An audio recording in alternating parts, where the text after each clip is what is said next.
নমস্কার বন্ধুরা, উত্তরন কিচেনের পক্ষ থেকে সবাইকে স্বাগত।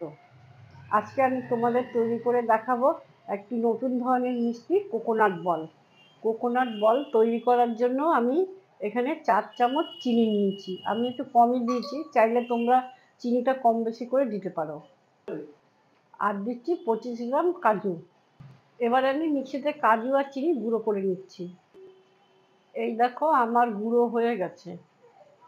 এখন আমি একটা প্লেটের মধ্যে কাজু বাদাম আর চিনি গুঁড়োটা ঢেলে নিচ্ছি। এবার এর মধ্যে 1 বাটির একটু কম কোকোনাট পাউডার ঢাললাম। এই কোকোনাট পাউডার এখন মুদিখানা দোকানে পাওয়া যায়।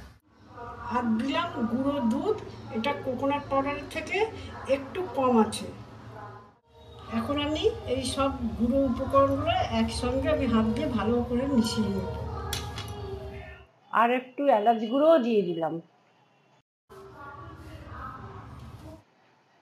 এবার আমি এর মধ্যে উষ্ণ গরম জল অল্প অল্প দিয়ে একটা ডোয়ের আকারে মেখে নেব। আর এটা কতটা গরম জল লাগবে আমি সঠিকভাবে ঠিক বলছি না, কারণ যতটা জলের প্রয়োজন সেইভাবে দিয়ে মেখে নিতে হবে। ঘিয়ের একটা সুন্দর গন্ধ আসার জন্য আমি একটু ঘি দিয়ে আবার মেখে নিলাম। এই যে আমারটা মাখা হয়ে গেল, এখন আমি 5 মিনিটের জন্য রেস্টে রেখে দিচ্ছি। 5 মিনিট হয়ে গেছে। এখন এই মন্ড থেকে এরকম ছোটো ছোটো করে নিয়ে বল তৈরি করবো। এবার সব এরকম করে বল করে দেবো, এরকম বল করে দেবো।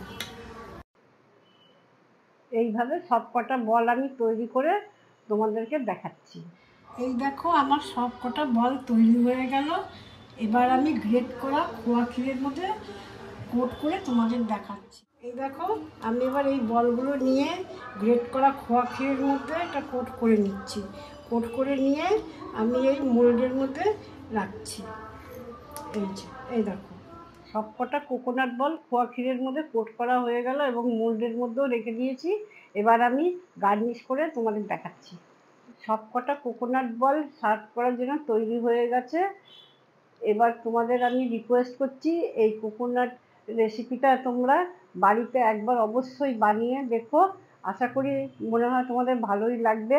আর যদি ভালো লেগে থাকে আমাকে কমেন্টস করে জানিও, আর যদি না ভালো লাগে তাহলেও আমায় কমেন্টস করে জানিও। আর চ্যানেলটাকে অবশ্যই সাবস্ক্রাইব করো।